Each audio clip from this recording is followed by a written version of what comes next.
Welcome to Fight News Now. I'm John Pollock. Coming up over the next hour, I'm going to be chatting all of the news with Robin Black and John Ramdeen, including a fight that has verbally been agreed to for UFC 200. We're also going to check in with welterweight Neil Magny, who competes on Saturday night in Brisbane, Australia against Hector Lombard. And then later on in the program, we're going to be going one-on-one with the new UFC Women's Bantamweight champion, Miesha Tate, and we'll hear from some of the fighters involved in Saturday's UFC Fight Night card from Brisbane.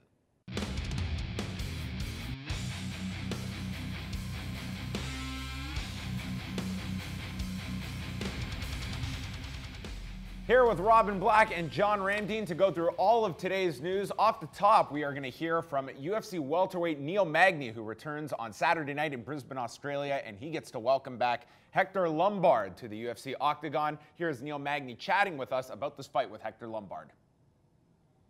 Honestly, prepared for Hector Lombard going into this fight. I mean, I just treat it as a point where I'm like just preparing for the best version of him that comes out, whether it's the version of him being juiced out of his mind or a version of him that's actually been in the gym training the last year and a half since he's been suspended.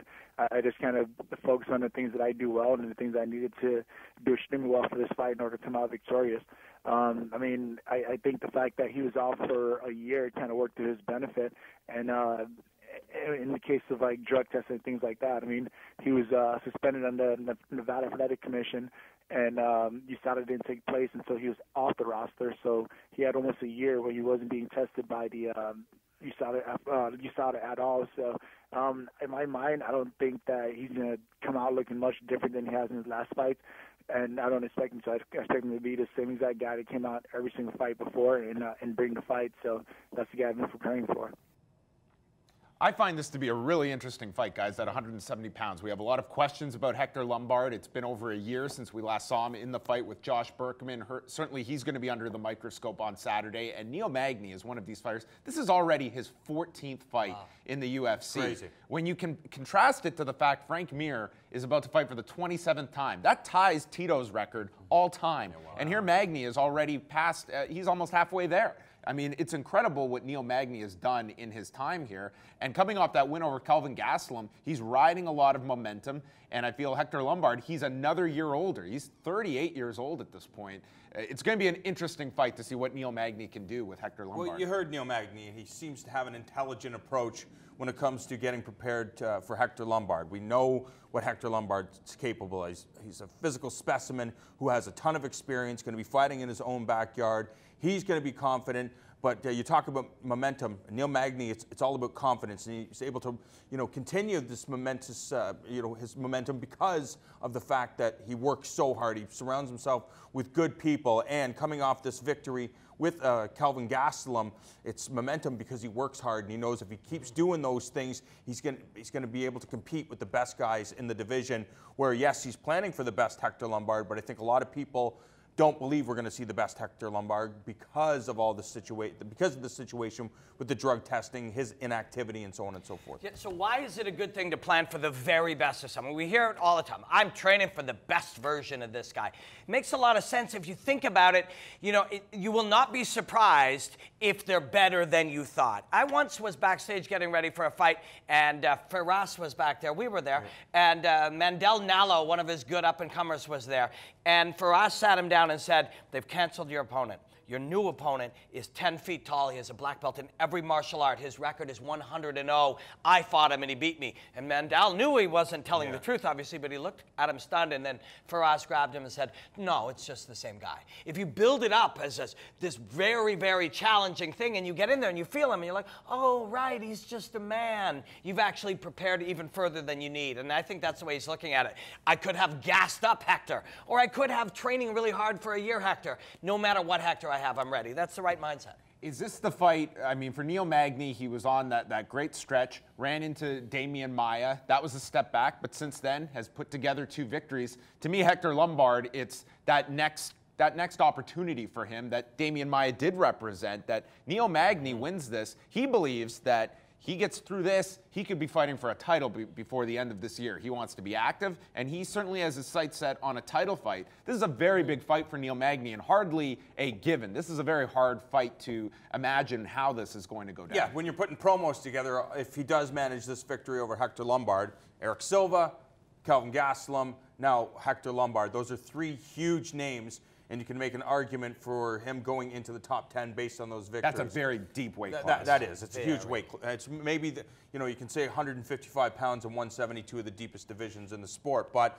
this is what you got to do. If you think that gold is what you want to achieve, Neil Magny understands you got to get through the murderer's row. It's like, okay, separate yourself from the pack. He did that because he's been able to stay active. We've seen his improvements. He fights based on his physical attributes. He's an intelligent fighter, works with a good team. We've seen what he's capable of. Can he be capable of it against some of the guys in the top end of the division? Yeah, and I'd love to see it. And, we know in fighting that personality and how much an audience likes you is a part of it. But, for some reason in welterweight, Rory is very popular.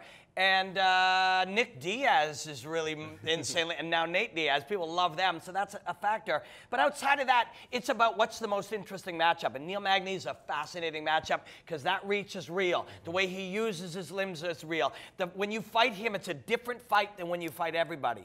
But, there's somebody else in that division who's also a different fight than everybody, and that's Demian Maia, who beat Neil Magny. And so that's an issue for Neil Magny if this is what he wants. Maybe he has to go back. Didn't he go and start training with Demian He Maia? did. I think he took did. a Demian He Maia Brilliant. seminar. Brilliant, right? That's if you can't beat him, join him. And Magny, one of his great skills is the jiu-jitsu game, and same with Gunnar Nelson. But Demian Maia is a whole other thing, man, a whole other thing. So I don't know if he were to fight Demian Maia again, and that may have to happen in the future if he's going to get up to the top. He's got to keep Demian Maia outside and just not play the jiu-jitsu game with him. Hard. While not official, Zingano is teasing some big news that she will be revealing. Everyone seeming to put the pieces together that this could be Cyborg's opponent at UFC 198. Theoretically, this would be 145 pounds. Do you like this fight with someone like a Zingano, who owns a victory over the current champion, Miesha Tate, going up and having a fight with Cyborg? Well, I mean, it depends on how you're looking at it. And from Zingano's standpoint, is she going to compete moving forward at 145 pounds? Because you have a story, you mentioned it. She has a win over Miesha Tate. You would expect that if Miesha Tate was to have a rematch with Holly Holm, she defeats her, and Ronda Rousey isn't coming back to the UFC anytime soon. They need challengers for Miesha Tate, and you have somebody that's already defeated her. The storyline is there. You can sell that. Conversely, if Zingano goes up to 145 pounds to fight Cyborg, and she finds herself in the losing end of things, which, I mean, it's Cyborg. She's very destructive when she takes out her opponents. Does that damage her chances of fighting for UFC championship? Of course it does. Yeah. It has to. It will weigh against. And that's what we brought up earlier this week, the fact that that's always a risk in a fight, that when a contender is fighting. The inverse of this, though, is that it's not like you create someone new in Cyborg at Conor, 135. for example, Conor just lost at 170 pounds. Does that wreck his chances of fighting for the championship at 155 pounds? Yeah, it did. Sets it back. He's not getting it. It sets it back, but you can still see if the UFC says we're going to put Conor and Rafael Dos Anjos at 155 pounds for UFC 200, that's a possibility. Yeah. Different circumstances, though, with Conor and Zingano. For sure. And as a rule, going up a weight class to fight somebody who's an enormous fighter at that weight class is never a great idea. I mean, for anybody. Frankie Edgar is the one exception that really comes to mind. I guess, Randy Couture going up to fight Tim Sylvia. It's been done. But it's, BJ going up to 170? But these are the gifted of the gifted, Randy, Frankie, BJ. Right. Is, because when you go up and fight somebody who cuts a lot of weight and is a physical specimen at a weight class above you, by fight time, it looks pretty spooky. But if we take the opposite end of the argument from Zingano's perspective, I beat Cyborg, who nobody can beat. I want Miesha. I want to fight for the 135-pound belt. Maybe it's sort of a quick route in there, but it's a tough route, man. That woman hits hard. That is a hell of a striker, is Chris Cyborg, and you don't want to be getting lit up by her. But again, at least you have a route. Zingano would have to believe that her scrambling and her ability to catch submissions would be her route to victory. It'd be really hard to take down Chris Cyborg and hold her down for 15 minutes. Oh, yeah. When we were in Vegas, we talked to Chris Cyborg, and she said, people look at her as a striker. They have no idea. She said she dedicates so much time to wrestling and jiu-jitsu. It's outrageous. She goes, she wants a chance to show it. She just hasn't been able to because she just takes everybody outstanding. The wrestling's the hard part. You get her down once, she gets right back. You get her down twice, she gets back up. Now it's really hard to take her down a third time. And you're standing out there in the open field with Chris Cyborg coming at you. That's the scenario you do not want if you're Zingano. And that's a scenario you do want if you're fans and you've never seen Cyborg fight. You tune in, it's like, oh, who's this girl? and then you see what she's capable of, I think she'll get a huge fan base if she's exposed to the UFC masses. We are pretty close to having our first fight official for UFC 200, a verbal agreement between middleweights Derek Brunson and Gegard-Mousasi, which has a lot of implications at 185 pounds. Brunson has won his last 4. Mousasi we just saw coming off that win over Thales Leites. And it seems that Gegard-Mousasi, this could be the momentum that he hasn't really had during his UFC tenure. And Derek Brunson, I mean, I think you were a converted one after his last performance against Ron Carnero. Sure, I like... I like his finishing abilities. I like that he's aggressive, but I still prefer. No, you're not. No, I do. I like that, but win 5 in a row, and then you might get rammed into approval. No, it's not that. It's not that. I really.